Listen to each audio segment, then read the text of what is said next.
Thank you. Well, hello, everybody. My name is Nick Ferraro, and I am from Career and Professional Development Services. How are we all doing this morning? Good, good. So today I'm going to be talking about a little more about what I call crafting an application, but more in line with how to create your resume, all the way from some formatting tips to how to write those accomplishment statements, which tend to be the most kind of confusing part of writing a resume in the terms of like, how do I highlight what I did in that role to the job I want to apply to, and how can the employer understand that, right? Um, so we're going to get into that a little bit, and then I will also touch on cover letters to see if we have any questions there, and then we'll open up the floor for any and all questions that you will have. I will say, as I'm sharing my screen, I will have the chat box up. So please feel free to post questions in the chat box. Sometimes it's easier, you're like, hey, I have a question about this slide. We can go ahead and address it right then and there. So we can do that. So I'm just going to share my screen.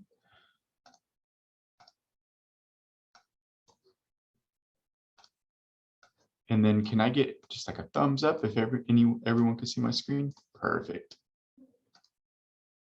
So just, like I said, a little bit of an overview. We're going to be covering what I call career competencies. We'll touch on what those are, resumes and cover letters. So what you see here are career competencies. And career competencies were set by NACE, which is the National Association of Colleges and Employers. So what NACE, they have a big committee and they work with a bunch of colleges and employers. And what they did is that they, through working with these colleges and employers, they said pretty much, hey, what are you looking for in future applicants? What are these skill sets or qualities that you're looking for in future applicants? And this is essentially the list that they have developed. There is a long description of each, like what each of these means on their NACE website. But I wanted to highlight these to you all because these are skill sets or these competencies that should be coming through your cover letter, your resume, or any other type of application materials that you're submitting. To see in the chat box, if for those of you who are on, can you put in the chat what you feel like your strongest career competencies are? Maybe they're just the top 2 or 3.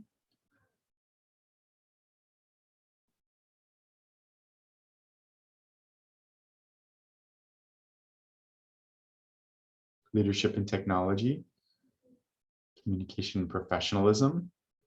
Yeah, critical thinking, communication, awesome. Yeah, I see quite a few of the critical thinking and communication, which I would say are very strong competencies to highlight. Employers particularly love those two. Another one that they like to see is that teamwork competency, of course, because pretty much any role that you go into is going to have some sort of collaboration efforts in there. But again, thinking of this slide, how can I start to introduce all of these different components one way or another through my resume, through my accomplishment statements, through the clubs and organizations that I was part of, their internship. There's so many different ways you're going to highlight these skill sets and as you are developing your materials. Also, I mean, if you want to take yourself off mute or write in the chat box, why do we need a resume? Just coming down to the core reason, what is the purpose of a resume?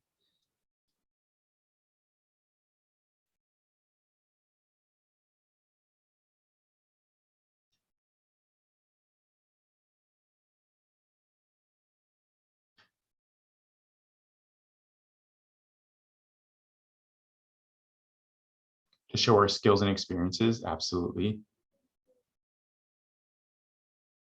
Describe your qualifications.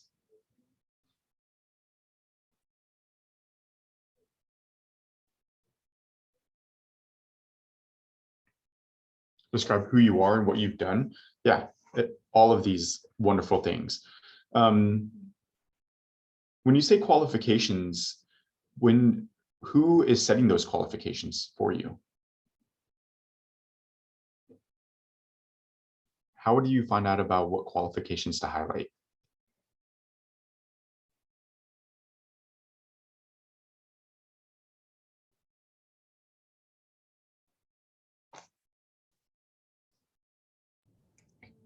Yeah, the employer's website, the job description. Yep, exactly. The job requisition. Um, yeah, and the only reason I like to mention those or ask that question is because sometimes you start building your resume before you apply to jobs, and that's definitely what we start recommending to do is just getting all the wonderful things you've done on piece of paper, start getting it organized. Um, but then as you are applying to jobs, you really want to read in depth on those job descriptions and start tailoring your resume based on the job descriptions you're using. So you may end up with a unique job or a unique resume to each job you apply to. But generally, if you're applying to multiple jobs within a very similar industry, the job descriptions tend to use the same keywords for the most part. So you can ultimately use the same resume with minor adjustments here and there to meet those employer needs. But yeah, that resume, highlighting those qualifications that you are presenting for that role. And typically it's about 1 page long. We'll get into the formatting on that too.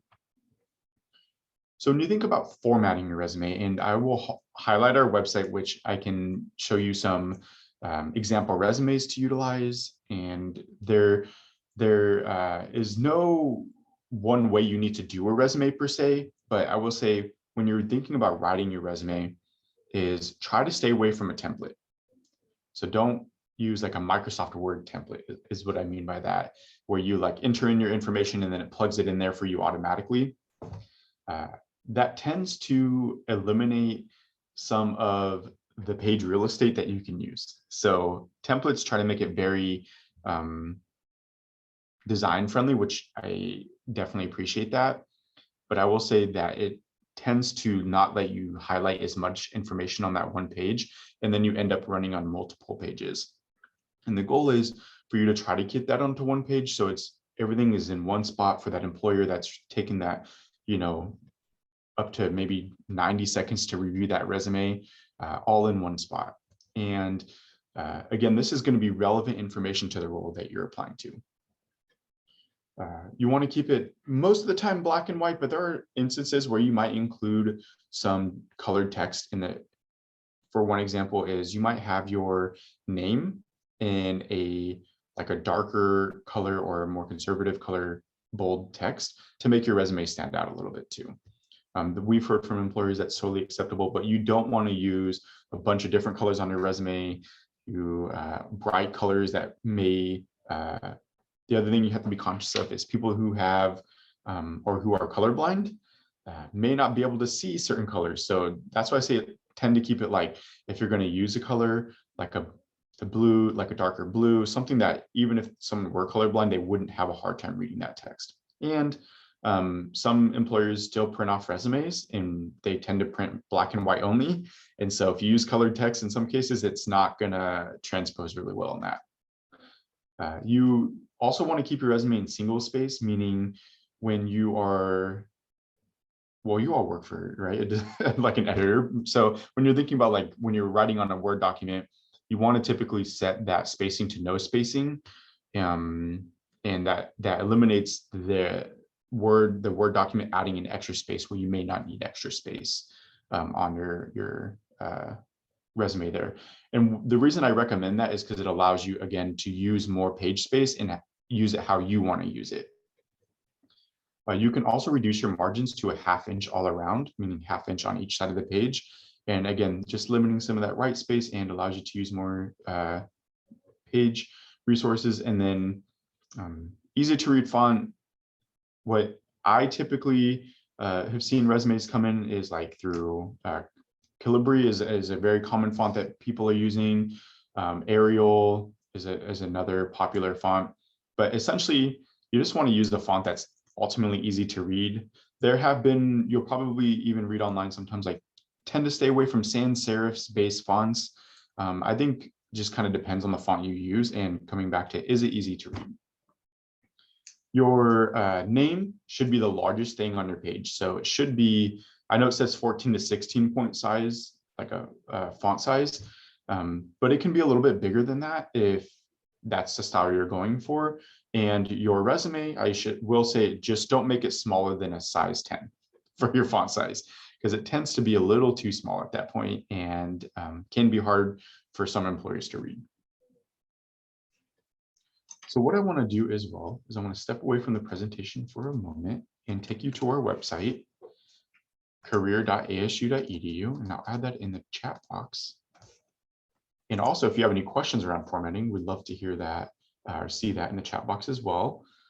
But on our website, under Get Career Advice in Resumes and Application Materials, on this page, we're going to come back to this page a few times. But on this page, under Resumes by Industry, we actually have some resume examples that you can take a look at to understand maybe how to highlight different sections, how different fonts were used, spacing, when to bold and unbold certain items. So we have all of those different examples on here.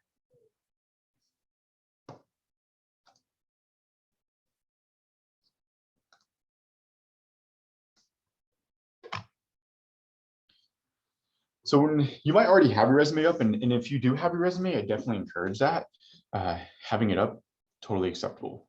So what you're seeing here, though, is our contact information section. And this is essentially the first thing that's going to be on your resume. Like I said, having your name being the biggest thing on your resume.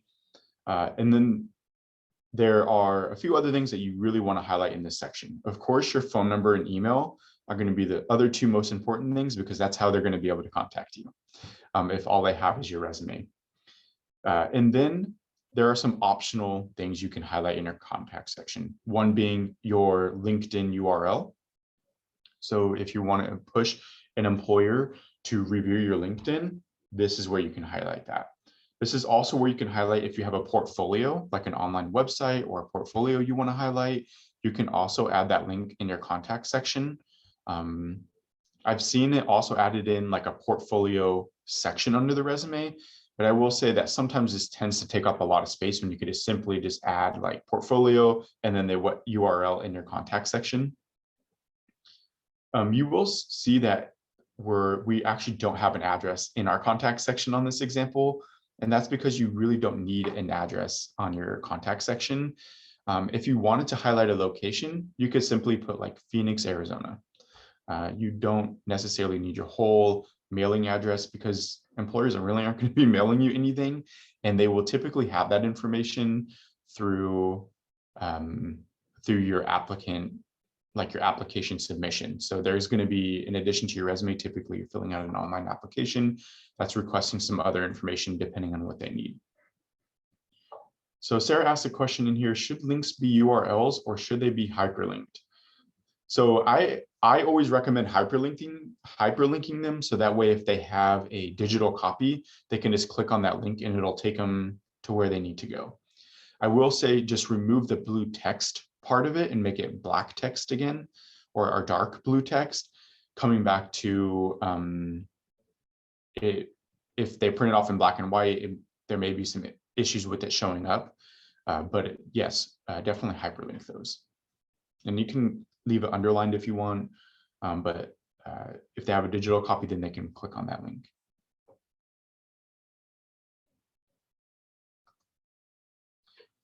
Another important section that you're going to be highlighting on your resume is your education section. And so this format that I'm highlighting to you is kind of our recommended format for when you're highlighting your education. And there's a few specific components of why we highlight it this way. We actually recommend listing your degree first when you're highlighting your education section. So you highlight your degree first, where sometimes I see people highlight like Arizona State University, and then they highlight their degree under the university. I recommend highlighting the degree first, because some jobs you're going to be applying to, that may be one of the first things they're going to be looking for. Hey, do you have your bachelor's degree, or when do you graduate? And so that's why we recommend putting in bold and also including your expected graduation date. So you can put like expected May 2021, May 2022, or December 2022, or whatever your graduation date is, or was, if you have already had a previous degree, maybe an associate's degree, you don't need to put a date range. And that's something I commonly see is students putting date ranges. So like when they first started at the institution to when they ended. And that can be confusing to employers because they don't know if you got a degree from that institution or why you only attended that institution for so long. It can also add in a couple other factors that just employers really don't need to know because it might leave more questions than answers for them. And so when you're highlighting your education, the other thing is when you put a degree there or a certificate per se, you will only want to put that degree if you received a certificate or a degree from that institution. So an example of what I've seen before is somebody highlighting like another university under their education where it says like Bachelor's of Arts in English, for instance, and they might have went to, NAU, and they put a date there, but it's not clear that did they only attend NAU for transfer? Like, did they transfer from NAU and are they completing their degree at ASU, or did they complete their degree at NAU and are they doing another bachelor's degree at ASU? So that's why we recommend, hey, only put that college university where you are receiving that degree from or have received that degree from. You'll also see that GPAs highlighted on here. Some employers like to see GPAs. Some employers don't care about GPAs. They will typically highlight that in the job description. But if you are highlighting your GPA, we recommend it being over a 3.0 if you're going to highlight that. And then there's other places you can add on here, like UC Barrett, the Honors College. So if you have, if you're part of Barrett or another type of honor society, this is also where you can add in like Dean's List. So if you've made Dean's List, you can add in Dean's List and then how many semesters you've been part of Dean's List. And then of course, Arizona State University and the location in which you were attending. So if you're attending in Tempe or if you're attending online, you would put online. So now what we're going to get into is the accomplishment statements. And again, these are those bullet points under your different experiences. It might be your work experience, volunteering, internship, whatever that may be. You see those bullet points, and those are what we refer to as accomplishment statements. And what you see on here is like action verb plus project plus result. And you're like, okay, what is that? Well, that's essentially our equation to building out an accomplishment statement. So highlighting the action verb, and I'm going to bring you to where we can get a list of action verbs that you can utilize. The project and the result are the other two important pieces. And I will say that when you're building out an accomplishment statement, we'll talk through this a little bit more, have examples as well, is I often see the result being left off of an accomplishment statement. So we'll start with the great action verb, we'll go into the project, and then I won't see a result like what happened, what was the outcome of that project, what happened when you worked with so many clients throughout the day or published so many letters. Did it increase traffic to the website? Did it what did it do essentially? And so what I want to bring you to is, again, back to that resume page, and under resume and cover letter building resources, there is this resume action verbs handout, and I'll put the link in the chat box for you all. And Madeline, I can answer your question in just a moment about how to include a minor or certificate.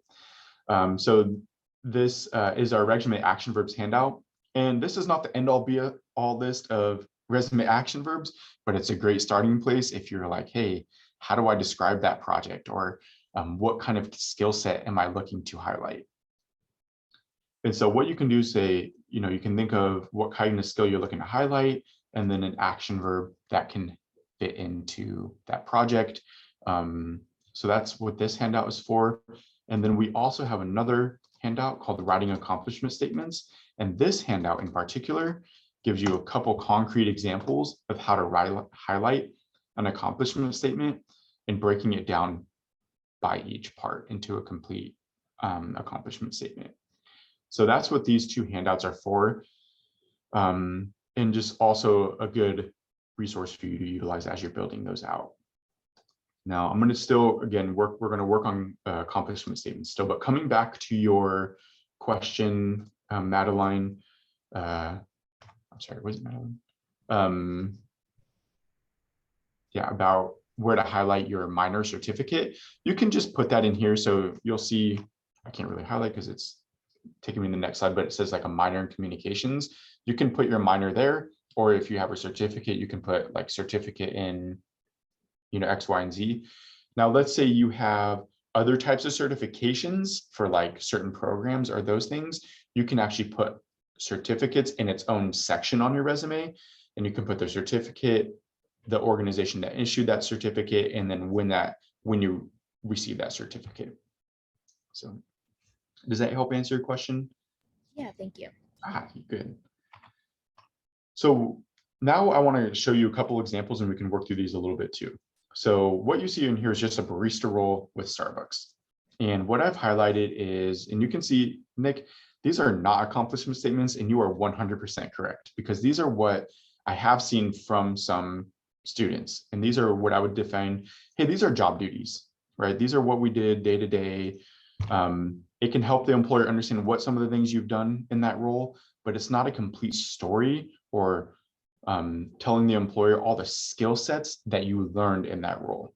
And so there's a little bit of a differentiation. You can highlight job duties, but you can highlight the skill sets that you learned in that role. And employers are going to be most interested in what skill sets you gained and learned through that role.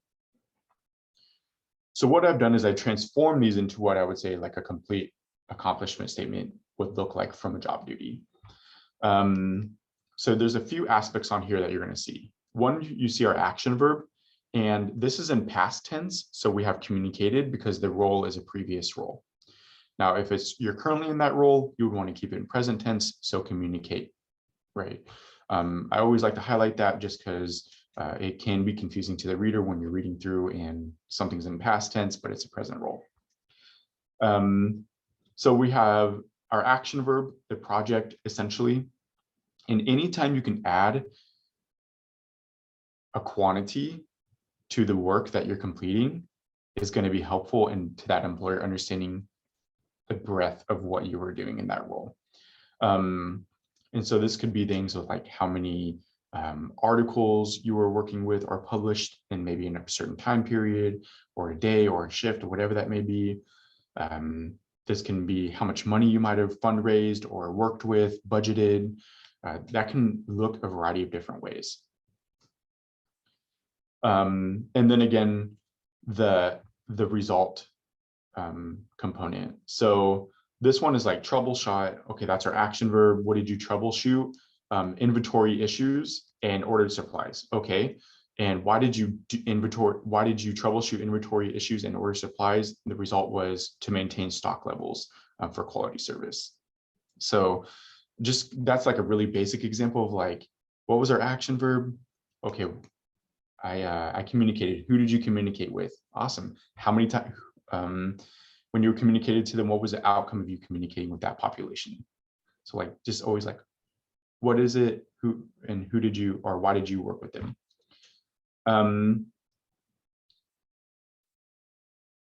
There was another aspect on here, but I totally just got a mind blank for some reason.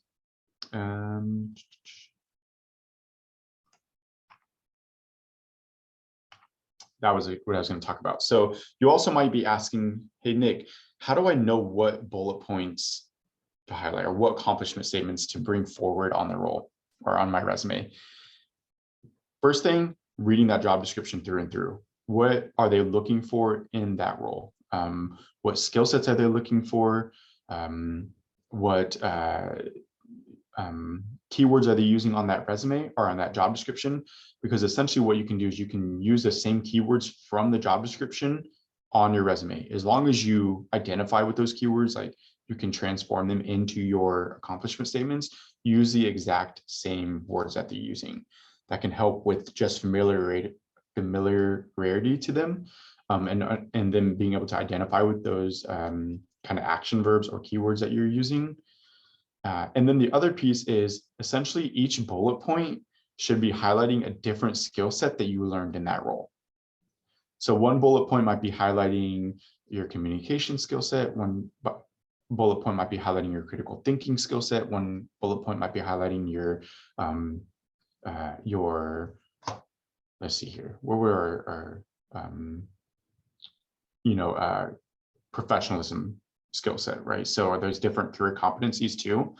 So that is where you can start to think about like what bullet points should I bring forward, job description, and also what different skill sets do I need to highlight through each role. Do you recommend describing the organization you worked for in these bullet points? So I've seen that on resumes. So where they list, like they'll have their organization or their role, the organization, the date, and then essentially what they would have under here is like a description of Starbucks Coffee Company is a, whatever based organization that delivers, a retail experience, coffee retail experience to customers. So like just giving a description of what that employer is. I would say you can do that if it's not clear on maybe what that organization is, but most of the time, the organization, like what you did for that organization, is really going to come through in those bullet points. But if you still feel like it's not clear enough, or you really want to hone in on the like why that organization is very important, you can add in that description about that organization. I will say be consistent though. So if you do that for one or like role, do that for the other role, so your resume looks consistent. It's not like, hey, why did you only do it for this one particular one? Did you mean to do it on the other ones? And make it feel incomplete, for instance. So, but great question.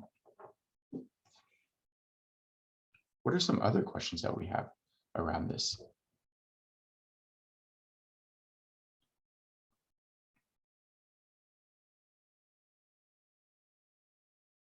Okay, so again, we're going to open it up for questions at the end. The next part of my presentation will just be quickly touching on cover letters to see if we have any questions there, and then I'll open it up for questions. So, so some of you asked like, hey, for instance, Madeline, you asked like, where can I highlight certifications on a resume? Essentially, there are different sections that you might have in a resume. So you might have, for instance, when we highlight like our work experience, you might have a work experience section where you highlight all the roles that you've worked in or were paid for in one section, and then you might have like a volunteer section, right? There are different ways you can actually break up your work experience sections. So if there are some roles that you did previously or older roles that were maybe not as close to, like you have more current roles, but there were some previous roles, you can actually highlight like a relevant experience section and then highlight those previous roles in that section. Because on our resume, we actually want experience under each section to be in reverse chronological order, meaning the most recent first. And so that's actually how you can manipulate what the employer sees first, is you can make like a relevant experience section and add it more towards the top of your resume. So they see that relevant experience that you did maybe previous semester or in the past, versus like maybe your current role where you're working and you might be doing some retail work just obviously to get the bills paid and those things. But you may not want that to be the first experience that they see. So that's some different ways you can manipulate your resume there. You can add in a relevant courses section if you really want the employer to understand what courses you've been taking. You would only highlight around 6 to 8 courses there. Community involvement, which is like your volunteer experience, student organizations or professional organizations that you're a part of. With that particular section, if you are part of a student organization or professional organization, highlight your role within that organization. So sometimes you're just a member, right? Like a student member, and then you list a student club, and then how long you've been a member with that club. You may not need a description for that, but if you held a leadership role, put that leadership, again, put your title, how long you were in that role, and then a bullet point describing, what you did in that leadership role within that student organization. Of course, if you've done an internship, highlight that internship on your resume. Course projects, research, or thesis, you can include that. And then technical skills, that would be like any certain programs that you know how to use, or also any other languages that you know how to speak as well. So that would really what would go in like a skills section. A skills section wouldn't be like communication skills, teamwork. Those are going to come through your accomplishment statements, where your skills section is going to be more of those technical skills and also languages that you want to highlight. So what is a cover letter and why do we need a cover letter? So we talked about a resume, what the purpose of that is, highlighting those skill sets that you are going to bring to the role. But what's the purpose of our cover letter? You get to elaborate on your most relevant experience and talk about how you would apply that to the position that you're applying for. Yeah, talk about the experience that you're or the experience that you want to bring to the table, your more relevant experience. Absolutely. Um, it's also going to highlight your interest in applying to that role. And sometimes that means a lot to employers of like, hey, what about this role interests you and why do you want to apply here? And then it is going to be a little bit about, you're also going to add in experience that you've had and then how that's going to tie into the role you're applying to, and then a closing statement. So I'm going to break down each section individually. So you want to highlight the top of your cover letter, pretty much format it the same as your resume. So again, looks consistent amongst different documents.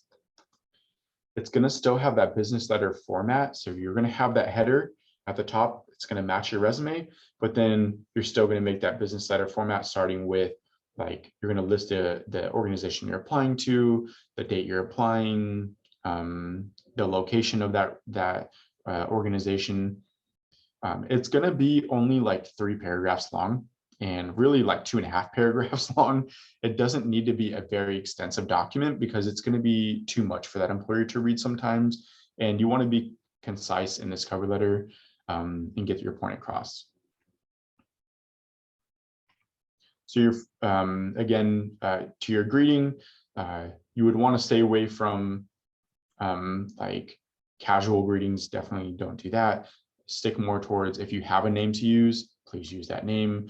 If you don't know a name, dear hiring manager or a search committee is acceptable. And I would say most jobs probably have a search committee. And so you might use like dear hiring committee or dear search committee. So that first paragraph is going to be what I call like our introduction paragraph. And here are some different points you really want to portray through that paragraph. So you want to list a job or program you're applying to. That's going to very much address, hey, this application is definitely meant for your job. I've seen a lot of cover letters come through that have the wrong organization and or wrong job listed on it. And that's not very comforting because it's like, hey, did you take time to really read through the job description? Do you know what you're applying to? Because we're about to invite you in for multiple interviews, and that's going to be a couple hours of our time, and you really want to make sure that you're going to be, a good quality candidate. You want to highlight your interest in that position or in that organization. So what about that role or what about the organization is of interest to you, and highlighting why you're applying there. You're going to give an intro into why you're a strong candidate. So this could be a brief introduction of, I'm bringing so many years of this type of experience to the table. Like, why do you want to work for that company, which I talked a little bit about demonstrating interest in that role. Your second paragraph is going to be, why should they hire you? So this is where you, like Madeline said, you're going to bring in some of your relevant experience that you've had that you want to highlight. And the big part here is not just highlighting that you have this experience because they can see that on your resume, but highlighting why that experience is important for them to know. So, hey, this is something that I've done in this previous role, and this is how it's going to help me in this role I'm applying to. So almost connecting those dots for them in that second paragraph. So that's where you might provide some of those specific examples. And then the third kind of paragraph or statement is really just going to be closing out your letter, adding in a quick summary, what the next step is. So are you looking to request an interview? Highlighting your contact information again. I know it's kind of redundant, but it's still just good to relist it there. This is also, you might include in here like, hey, you can give me a call between these times and these times, maybe if you're unavailable at certain times.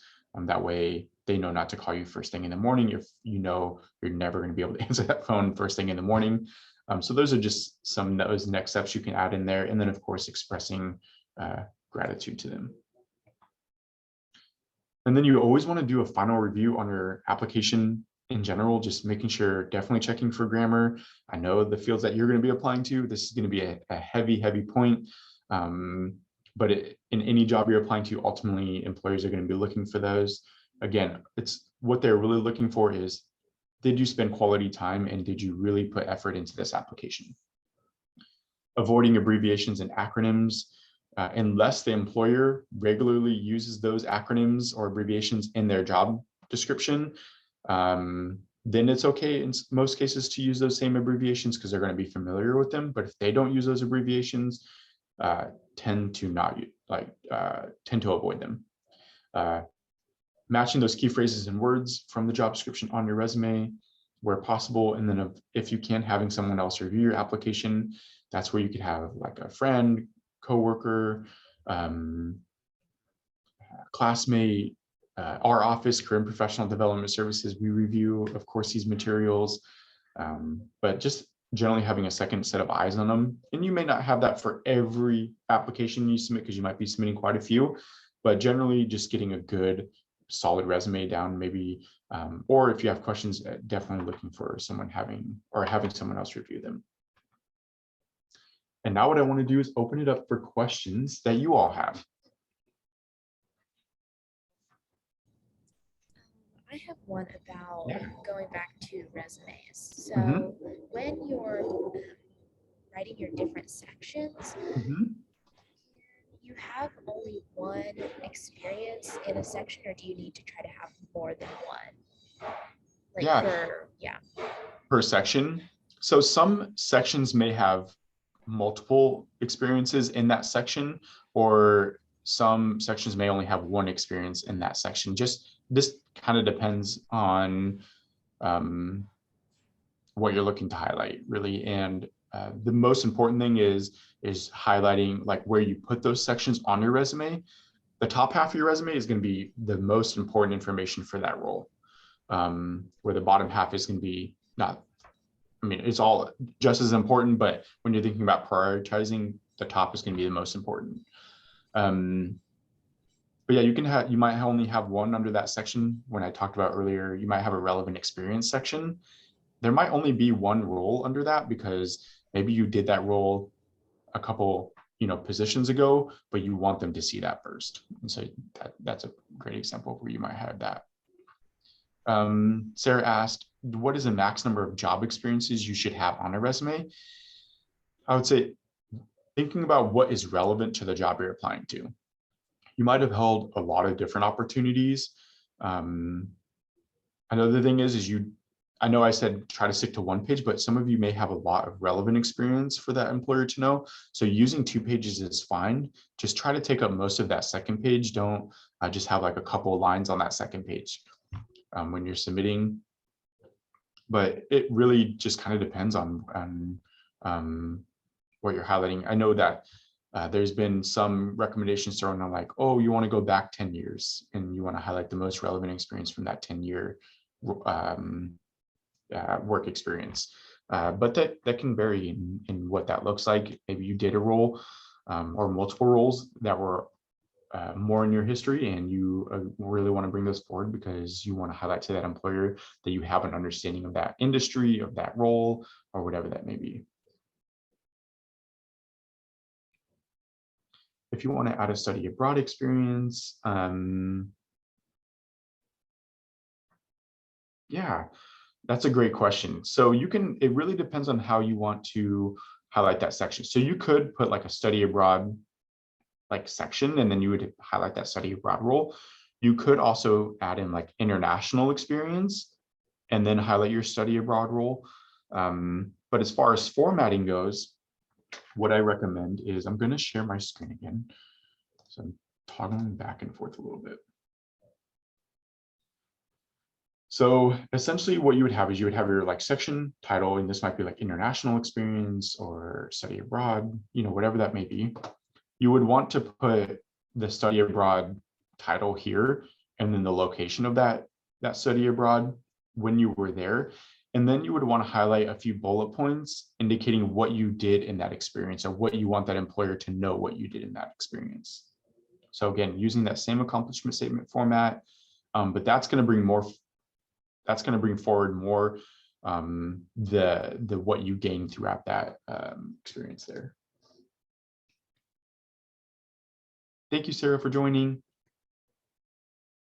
And does that help answer your question about the study abroad experience? Yeah, definitely. Thank you. Yeah, there's a lot of freedom, again, with how you highlight resumes or how you create them. At the end of the day, like I say, is it organized? Is it clear to the reader what that section is representing? Because that's another important piece, because when we are reviewing resumes, it's like, hey, I just want to go to that section, or okay, what's that section what am I gonna read under this section essentially? So.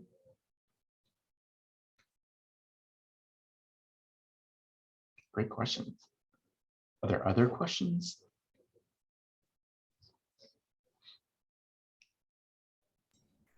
Is there a maximum number of accomplishment statements that we should be including? Ooh, great point. So our recommendation is typically around 4 to 6 accomplishment statements per role. There may be some cases where you have more than that or less than that, but generally on average, you want to have 4 to 6. But like for a volunteering role, you might have only did that for a short amount of time. You may not be able to come up with 4 accomplishment statements for that one experience. So having one bullet point for like a volunteering role is totally going to be acceptable. There may also be a case where you haven't had a lot of different roles. You had one solid role that you learned a lot through. And so in that case, you may have more than 6 bullet points, probably closer to 8, I would say,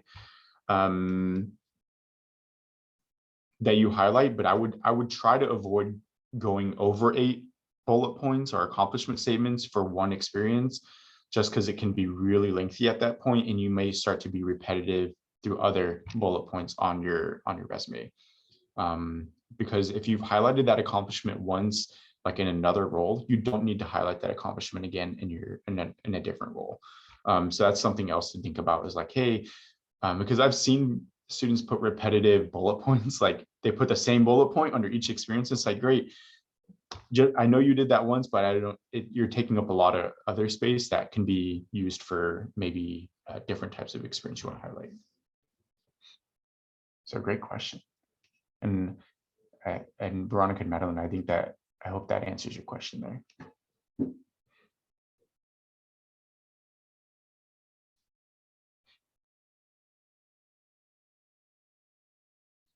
What other questions or thoughts or questions about your own resume? I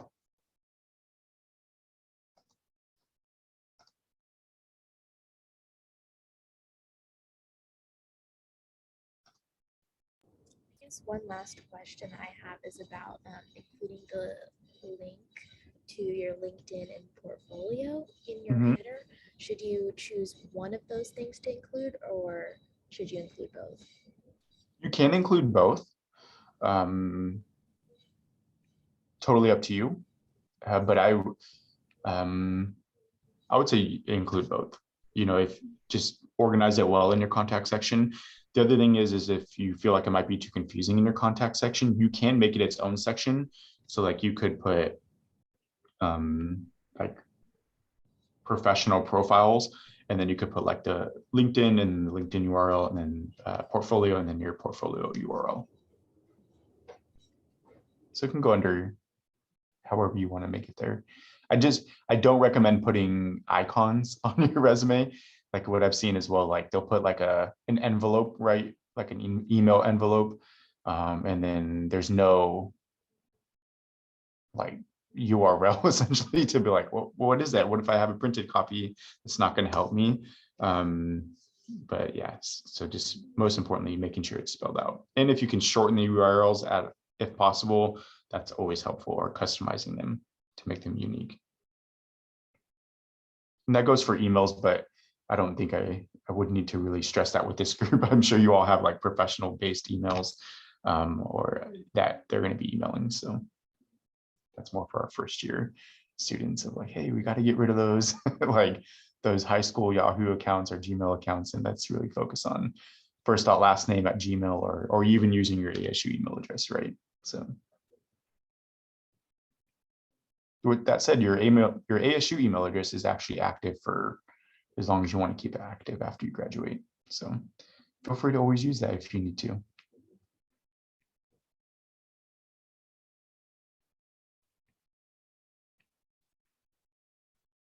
Great point, though. I to your point, Madeline, as well. If you highlight your LinkedIn URL or your portfolio URLs on there, just make sure they're up to date.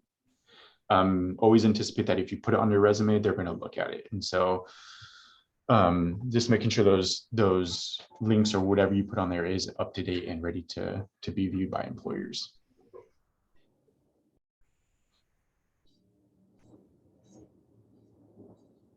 Well, I'll send the recording of this session and also the links that you gave us about the action statements from the Career Professional Development Services website.